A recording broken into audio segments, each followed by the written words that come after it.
I have a complex Salesforce org over here and a new Scratch org over here, and I'm going to clone this org into the Scratch org while you watch. I'm going to do this with a new technology called shell assets. Here's how it works.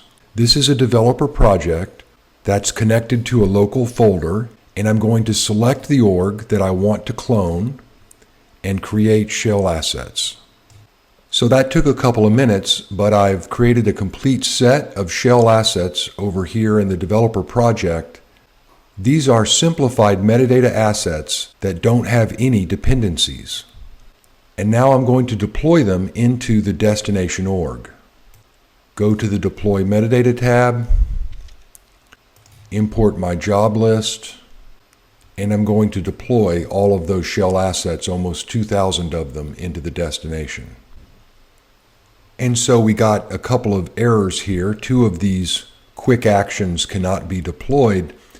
Normally, however, this would be a bloodbath with thousands of errors, all about the dependencies that don't match up. So what we can do is just right-click these and say remove those errors from the job list, and that'll clean that up. And let's try the deployment again. And there we go. We've now deployed all of the shell assets on the destination org. What that means is that the destination org has all of the full names for all of the assets that we need to deploy. And so now the dependency problem is gone. We can now move our deployment arrow over to the real org and deploy the real assets. So now we'll double-click the deployment arrow and go back and select the same job list. And you can see all of the assets that we're getting ready to deploy over here at left. Let's run the deployment.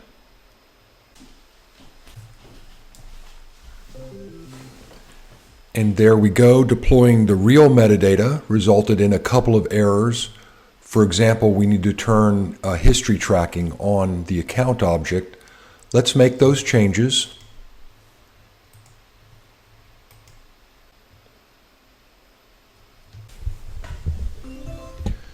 And there you go. That took a couple of minutes, but I just cloned an org in less than an hour. Now on the main desktop, you can compare the metadata differences between these orgs. You can move data from the source to the destination. And of course, you can bring up our technical debt reduction tools if you want to clean up the new org.